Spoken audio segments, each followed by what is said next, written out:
Saudi আরবে একবার 3 বছর পানি হয়নি, 3 বছর বৃষ্টি হয়নি।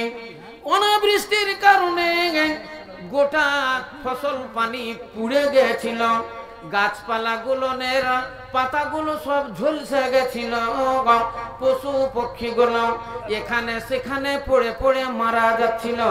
মানুষের পিপাসায় প্রাণ ত্রাহাই ত্রাহাই করতেছিল।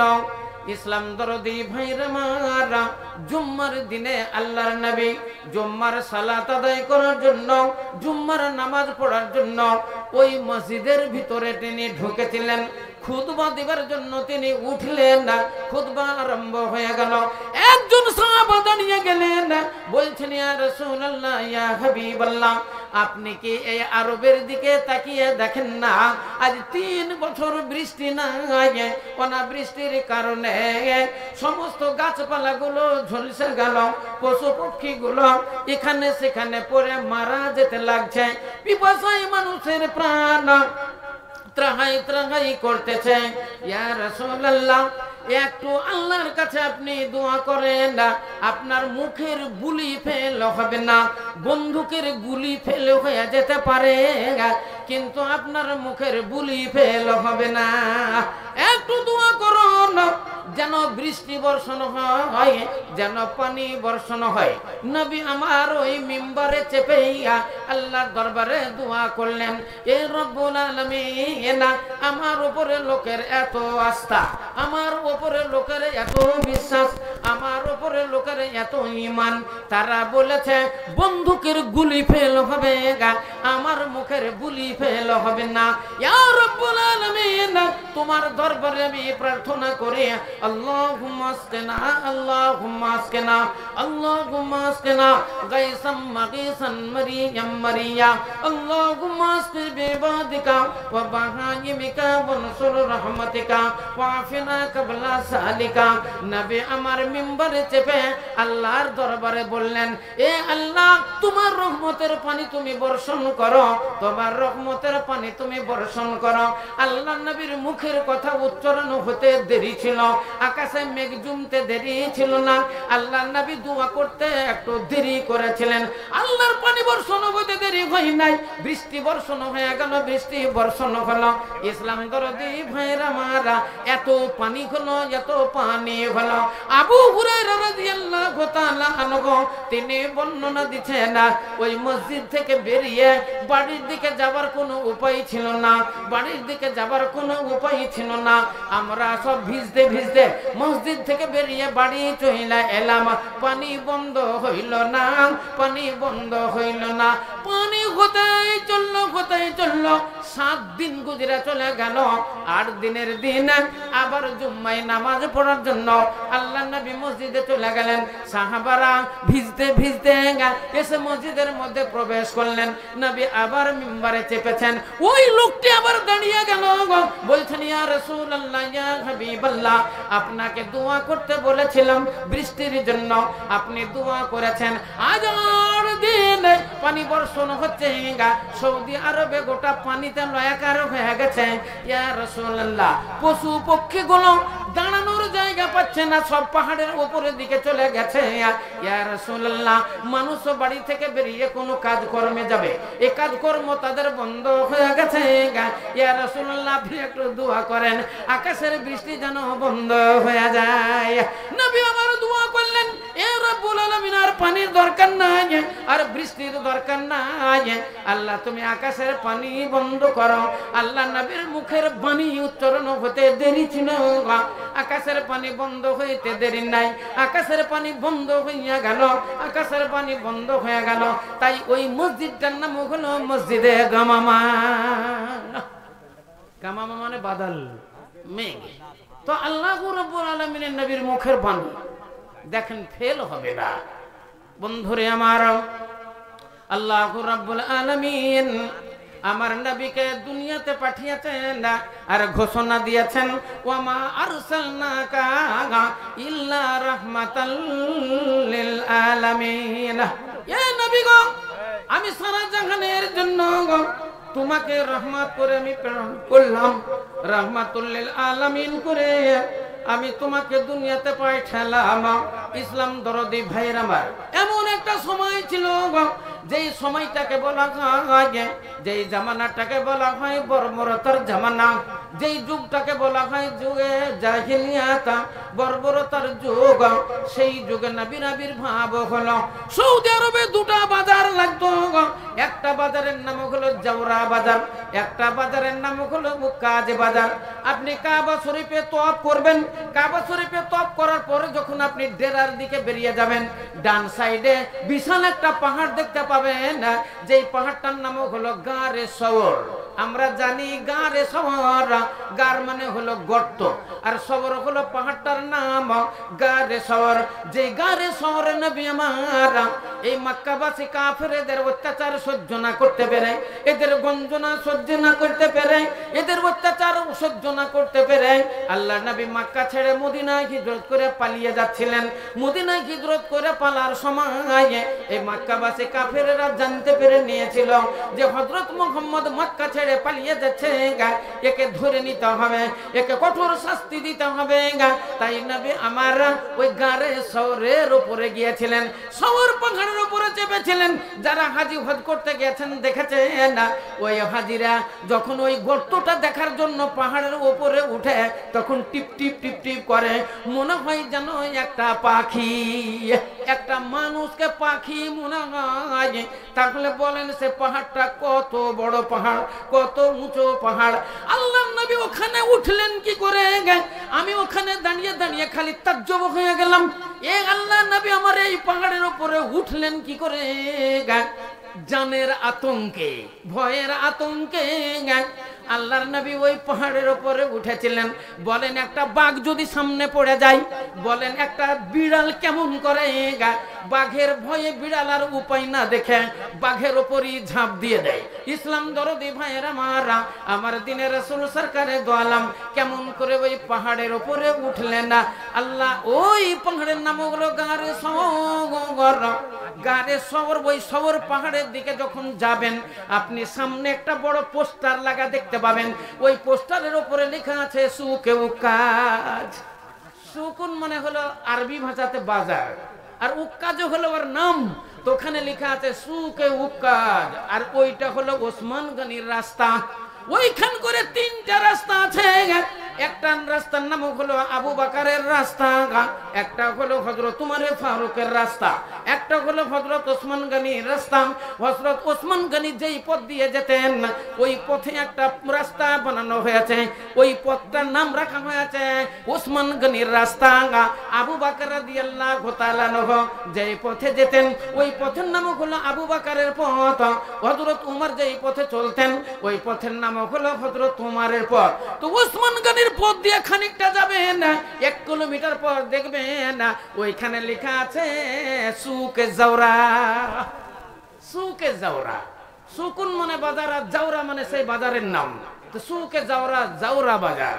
তো সেই জামানায় দুটো বাজার লাগতো, এখনো ওই বাজার দুটো আছেন ভাইয়ের আমার। পাহাড়ের উপরে মার্কেট, পাহাড়ের উপরে বাজার। মোটামুটি 5-7 কিলোমিটারের ভিতরে আপনি কোনো মাটি পাবেন না, কোনো জায়গাতে একটা ঘাসও দেখতে পাবেন না। আপনি যখন মদিনাতে যাবেন না, আপনি জান্নাতুল বাকিতে ঢুকবেন। মদিনাতে আল্লাহর নবীর কবর, যেটা রিয়াজুল জান্নাত ডান সাইডে থাকলো, বাম সাইডে দেখবেন বিশাল গোরস্থান, ওটার নাম হলো জান্নাতুল বাকি। ওখানে ৭৭,০০০ ফেরেশতা, ৭৭,০০০ সাহাবার ওইখানে কবর আছে। জোরে শুনে বলেন একবার সুবহানাল্লাহ। বিশাল ময়দান, হ্যাঁ, চতুর্দিক ঘেরানো আছে। হ্যাঁ, আমি নিজে একদিন মনে মনে ভাবলাম 5 ওয়াক্ত নামাজেই তো খালি মানুষ মরছে, জানাজা হয়ে যাচ্ছে, জানাজা 2-3টা করে জানাজা হচ্ছে। তো এই জানাজা বাহির হয় কোথা থেকে? হ্যাঁ, দেখলাম রিয়াজুল জান্নাতে একটা সাইডে অনেকগুলো ঘর তৈরি করা আছে, মোটামুটি 13-14টা রুম আছে। ওই রুমের ভিতর থেকে খাটলি বেরিয়ে এলো সবুজ রং, ওপরে একটা চাদর দেওয়া আছে সবুজ রঙের। হ্যাঁ, শায়েখেরা সব বেরিয়ে এলো, সৌদির লোকেরা। হ্যাঁ, আমারও মাথাতে একটা লাল পাগড়ি ছিল, এই বড় জুব্বা ছিল। আমি গিয়ে ওদের সঙ্গে ঢুকলাম। হ্যাঁ, ইন্ডিয়ান যত হাজি তাদেরকে তো ঢুকতে দিচ্ছে না। আমি ওর ভিতরে ঢুকা পড়লাম, খাটলিটা ধরে নিলাম, খাটলি চলে আমিও চলি, খাটলি চলে আমিও চলে। প্রথম গেট দিয়ে যখন খাটলি ঢুকলো, যারা ইন্ডিয়ান ছিল তাদেরকে ছাঁটাই করে দেওয়া হলো, কিন্তু আমি শায়েকেদের বগলের তলা দিয়ে ভিতরে ঢুকে গেলাম। একবারে চলতে শুরু হলো, চলতে চলতে প্রায় 1 কিলোমিটার শেষের দিকে গিয়ে দেখলাম কবর। ওই কবরে মুর্দা নামালো, কিন্তু আমাদের মতো কবর নয়, ওকে বলছে লাহাদ কবর। এইরকম 4 কোনা করে দিয়ে তলে ভিতরে কবর, হ্যাঁ, লাশ নামিয়ে দিয়ে তলের ভিতরে ঢুকিয়ে দিল, দিয়ে মোটা মোটা কাঠ আমরা দিই। আমাদের এতে আমরা যখন জামিয়া দারুস সালামে পড়ি তখন দেখেছি মোটা মোটা কাঠ দিয়ে দিত এইভাবে খাড়া করে। ওখান করে দেখলাম 10 ইঞ্চির ইট, এমনি কাঁচা ইট গোটা গোরস্থানে ফেলা আছে। আর কবর মোটামুটি আধে খুঁড়ায় আছে, বড় বড় কবরে 1 বুক করে সব খুঁড়া আছে, ওর পরে এরকম মোটা মোটা পাত্তি ফেলে দেওয়া আছে। যখন কেউ মারা যায় পাত্তিটা তুলে নিয়ে ওটাকে ঝালিয়ে দেওয়া হয়, নিয়ে তখন ওখানে কবর দেওয়া হয়। তো দেখলাম নিজে, হ্যাঁ, আমি ইট সরিয়ে সরিয়ে দিলাম, একটা একটা করে দিলাম, ওরা নিটে গাঁথলো। আমার মনের ইচ্ছা আমি দেখব ভালো করে কেমন করে দেয়। মাটি দেওয়া দেখলাম, ইট সাজিয়ে দিলাম।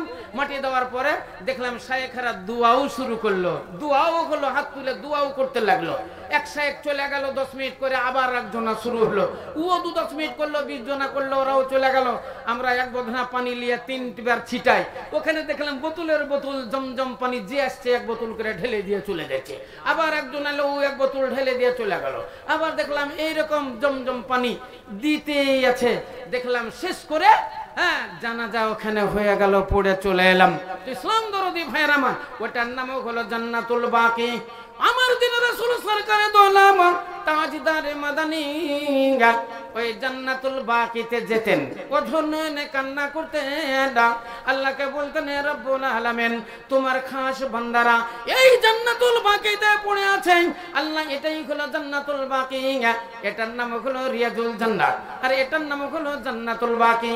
ভাগ্যবান আপনারা যারা এই প্যান্ডেলের তলাতে এসেছেন, জালসা শোনার জন্য এসেছেন, আপনারা ভাগ্যবান, ভাগ্যবতী মহিলা যারা আমাদের এই জালসাতে এসেছে। কারণ আল্লাহর নবী বলেছেন পৃথিবীতে 2টো রিয়াজুল জান্নাত আছে, দুনিয়াতে 2টো রিয়াজুল জান্নাত আছে। সাহাবারা জিজ্ঞাসা করলেন ইয়া রাসূলুল্লাহ, দুনিয়াতে 2টো রিয়াজুল জান্নাত আছে, তো কোন কোনটা রিয়াজুল জান্নাত? ফাশারা ইলাল মাদিনা, আল্লাহর নবী মদিনার মসজিদের দিকে হাতের আঙ্গুলের ইশারা করে বললেন আল মসজিদ রাউজাতুম মিন রিয়াজিল জান্নাহ। দুনিয়াতে যত মসজিদ আছে সমস্ত মসজিদ হলো রিয়াজুল জান্নাত।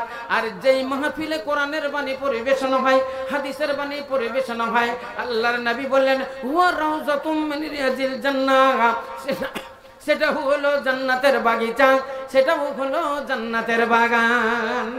তো এটা হলো রিয়াজুল জান্নাত। আপনারা সবাই বসে আছেন, এটা রিয়াজুল জান্নাত। এটা কালকে পঞ্চরস গানে চলে যেতে পারে, এটা সিনেমায় চলে যেতে পারে, অন্যান্য জায়গাতে চলে যেতে পারে, কিন্তু যতক্ষণ পর্যন্ত আমাদের এই মাহফিলে থাকবে ততক্ষণ পর্যন্ত এটা রিয়াজুল জান্নাত। সকলেই বলেন একবার আলহামদুলিল্লাহ।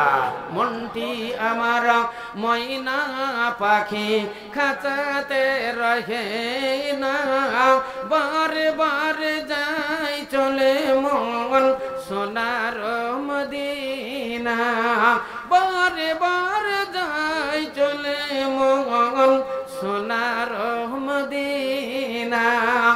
আরব দেশের তেঁতুল মিষ্টি, মিষ্টি খাজুর বেদানা, আবে জমজম কুমার পানি খেয়ে দেখা হলো না। তাই বলি কি ওরে মন, খাওয়া কি আর হবে না, বারে বারে যাই চলে মন সোনার মদিনা, বারে বারে যাই চলে মন সোনার মদিনা। ডালে বসে ডাকছে কোকিল,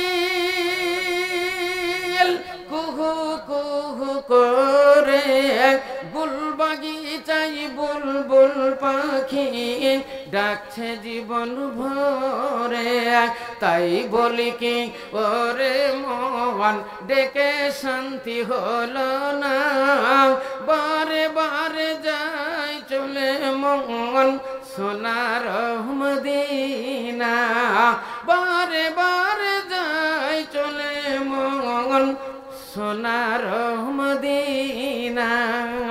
ওই জাউরা বাজার আর কাজে বাজার, ওই জাউরা বাজারে মদের বাজার গরম ছিল, তাড়ির বাজার গরম ছিল, জুয়ার বাজার গরম ছিল। সবচাইতে জঘন্যতম কাজ যেই বাজারে হতো সেটা হলো মেয়ে প্রচার। মেয়ে প্রচার হতো, অর্থাৎ মেয়েদেরকে কিনা বেচা করা হতো।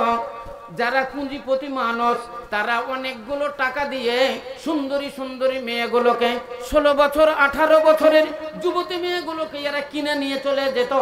এরা 6 মাস ব্যবহার করত, 1 বছর ব্যবহার করত, আবার কাজে বাজারে বিক্রি করে দিত, আবার কিছু টাকা লাগিয়ে দিয়ে সুন্দরীগুলোকে আবার কিনে নিয়ে চলে যেত। একে 6 মাস ব্যবহার করত, 1 বছর ব্যবহার করত, লুন্ডি রূপে এরা ব্যবহার করত, আবার নিয়ে গিয়ে জাউরা বাজারে বিক্রি কইরা দিত। ইসলাম দরদি ভাইরা মারা, আল্লাহ নবী মাঝে মাঝে ওই জাউরা বাজারে যেতেন, উকাজ বাজারে যেতেন। নবী আমার চোখের পানি ছেড়ে দিয়ে অধর নয়নে তিনি কান্না করতেন, আল্লাহকে বলতেন, আল্লাহ ছেলেদেরকেও তুমি তৈরি করেছো, মেয়েদেরকেও তৈরি করেছো। ছেলেরা থাকলে দুনিয়া অচল হয়ে যাবে, শুধু মেয়েরা থাকলেও দুনিয়া অচল হয়ে যাবে। তাই দুনিয়াকে চল করার জন্য আল্লাহ তুমি নর নারী দুটো জাতি তৈরি করেছো। মানুষের মধ্যে পুরুষ আর নারী তুমি তৈরি করেছো রব্বুল আলামিন। না এই মেয়েদের উপরে এত অত্যাচার কেন, মেয়েদের উপরে এত জুলুম কেন? এ আল্লাহ তুমি এদের হেদায়েত করো, আল্লাহ তুমি এদের হেদায়েত করো। নবী আমার চোখের পানি ছেড়ে দিয়ে কান্না করতেন না। ইসলাম দরদি ভাইরা মারা, তাই নবী বলতেন, আল্লাহ আমার হাতে যদি কোনোদিন ক্ষমতা আছে, আমাকে যদি তুমি বাদশাহ বানাও, আমাকে যদি এই সৌদি আরবের রাজত্ব তুমি দান করো, আমি সর্বপ্রথম যেটার উপরে আক্রমণ করব সেটাই হলো জাউরা বাজার, উক্কাজ বাজার। নবী আমার তাই করেছেন।